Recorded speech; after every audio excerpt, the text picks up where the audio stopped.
السلام علیکم ورحمۃ اللہ وبرکاتہ۔ محترم ناظرین کرام،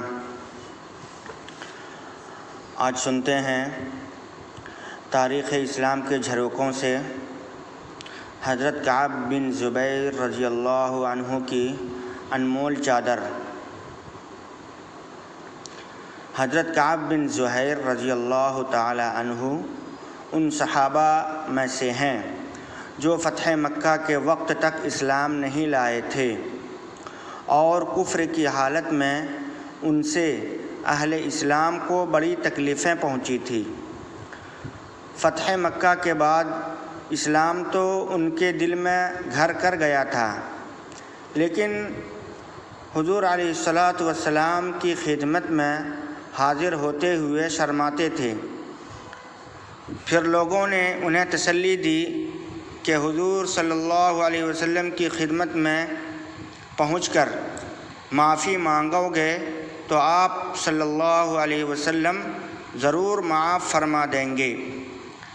اس پر انہوں نے حاضری کا ارادہ کیا اور حضرت صلی اللہ علیہ وسلم کی مدح میں وہ مشہور قصیدہ کہا جس کا مطلع یہ ہے: بانت سعاد قلبی الیوم بطول یتم اسرہا لم یفد مقبول۔ یہ قصیدہ انہوں نے بارگاہ رسالت صلی اللہ علیہ وسلم میں حاضر ہو کر خود آپ علیہ الصلاۃ والسلام کو سنایا، یعنی براہ راست آپ علیہ الصلاۃ والسلام کی خدمت میں حاضر ہو کر سنایا۔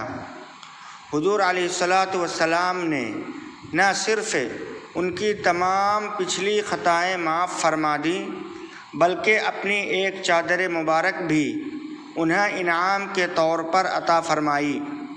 اسی لیے اس قصیدہ کو قصیدۃ البردہ یعنی چادر والا قصیدہ کہا جاتا ہے۔ واضح رہے کہ علامہ بوصیری رحمۃ اللہ علیہ کا ایک اور قصیدہ بھی قصیدہ بردہ کے نام سے مشہور ہے۔ اس کی وجہ دوسری ہے۔ بہرکیف یہ چادر جو حضرت کعب بن زہیر رضی اللہ تعالی عنہ کو حضرت صلی اللہ علیہ وسلم سے بطور انعام کے ملی تھی، آخر دم تک حضرت کعب بن زہیر رضی اللہ عنہ کے پاس محفوظ رہی۔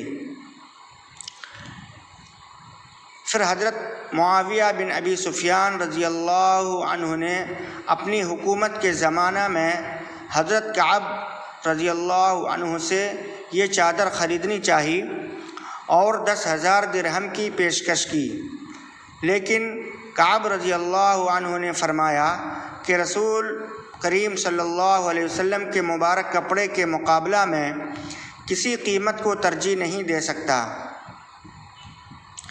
پھر جب حضرت کعب رضی اللہ عنہ کی وفات ہو گئی تو حضرت معاویہ رضی اللہ عنہ نے ان کے وارثوں سے 40,000 درہم میں وہ چادر خرید لی۔ حضرت معاویہ رضی اللہ عنہ کے بعد یہ چادر بنو امیہ کے خلفاء میں بطور میراث منتقل ہوتی رہی۔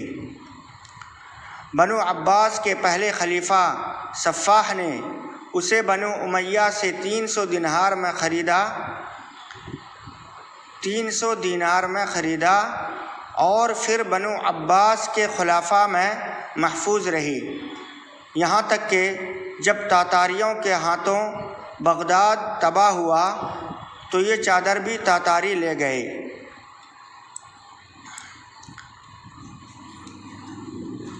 تو یہ تھی ناظرین کرام تاریخ کے جھروکوں سے۔ آپ کو کیسا لگا ہمیں کمنٹ میں ضرور بتائیں۔ اگر آپ پسند کریں گے تو ہم اس طرح کے حسین قصے اور کہانیاں لے کر آتے رہیں گے جو تاریخ اسلام کے متعلق ہوگا۔ السلام علیکم ورحمۃ اللہ وبرکاتہ۔ ویڈیو کو لائک کر دیں اور شیئر کر دیں۔ جزاک اللہ خیراً۔